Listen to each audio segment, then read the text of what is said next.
నా పేరు మురారి. నేను 5వ తరగతి చదువుతున్నాను. ఇటుగ్న పండుగ. విజయవాడ నుండి క్రాంతి. అక్షయులు కుటుంబ సభ్యులతో కలిసి పాడేరు వచ్చారు. అక్కడ వాళ్ళ పెదనాన్న ఉద్యోగం చేస్తున్నారు. ఇంటికి వెళుతుంటే దారిలో డప్పులు, తుడుములు, కొమ్ముబూర మొదలైన వాయిద్య శబ్దాలు వినబడ్డాయి. క్రాంతి: పెదనాన్న, ఏమిటా సందడి? పెదనాన్న: వాళ్ళు ఇటుగ్న పండుగ చేసుకుంటున్నారు.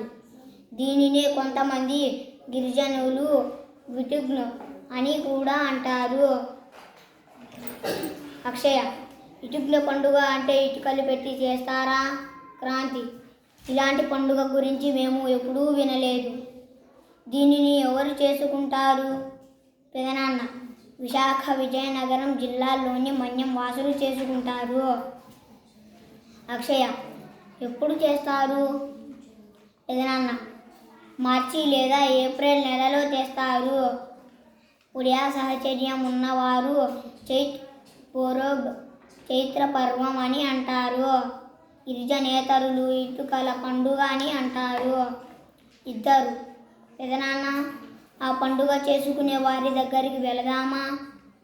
పెదనాన్న: అలాగే. క్రాంతి: ఇటుగ్న పండుగ ఎలా చేస్తారు పెదనాన్న? పెదనాన్న: మన మొట్టమొదటి పండుగ ఉగాది జరుపుకుంటాం కదా, అలాగే వారు ఉగాది తరువాత మన నవమి మధ్యలో ఈ పండుగ చేస్తారు. వారు మనలాగే 12 నెలలకు పేర్లు పెట్టుకున్నారు. అందులో 4వది విటుగ్న. ఆ నెలలో జరిపే పండుగ ఇటుగ్న పండుగ. వారి వెసులుబాటును అనుసరించి గ్రామస్తులు సమావేశం పెట్టుకుంటారు. తదుపరి శుక్రవారం చాటింపు వేస్తారు. ఆ తరువాతి శుక్రవారం నుండి పండుగ ప్రారంభమవుతుంది. అక్షయ: అబ్బా, ఆ ఇంటి ముందు గోడలపైన ముగ్గులు, మామిడి ఆకు తోరణాలు ఎంత బాగున్నాయో. పెదనాన్న: పండుగ జరగడానికి ముందుగా ఇలా అలంకరించుకుంటారు. పండుగ రోజు మన రైతుల మాదిరిగానే నాగలి, మోకు, పలుకుతాళ్ళు, పార, కొంకి మొదలైన వ్యవసాయ పనిముట్లు కడిగి కుదురు దేవుని మూల దగ్గర పెట్టి పూజిస్తారు.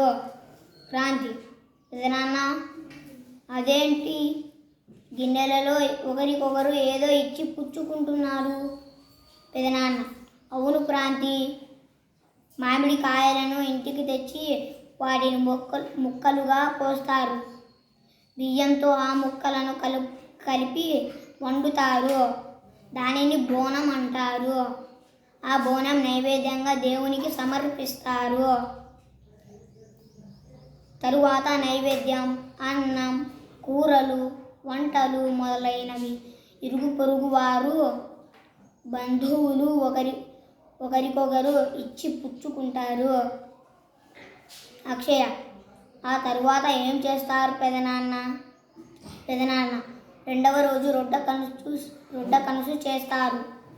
క్రాంతి: రొడ్డ కనుస అంటే ఏమిటి? పెదనాన్న: రొడ్డ అంటే మామిడి, సీతాఫలం మొదలైన ఆకులు. కనుసు అంటే ఊరేగింపు. 2వ రోజు ఆకులు కట్టుకుంటారు. తలకు పక్షి ఈకలు కట్టుకుంటారు. ముఖంపై నలుపు, తెలుపు రంగులు చారలుగా పూసుకుంటారు. రంగులు, బూడిద కలిపిన నీరు వెదురు గొట్టాల్లో నింపి ఒకరిపై ఒకరు జల్లుకుంటారు. పనసకాయను జంతు తల ఆకారంగా చేస్తారు. దానిపైకి బాణాలు వేస్తూ ఆడుతూ పాడుతూ శంకుదేవుని దగ్గరకు వెళతారు. అక్షయ: ఎందుకు వెళతారు? పెదనాన్న: శంకుదేవుని కొరకు ప్రతి ఇంటి నుండి గుప్పెడు చొప్పున విత్తనాలు, బియ్యం సేకరిస్తారు. గుడి దగ్గర బియ్యం వండి నైవేద్యం పెడతారు.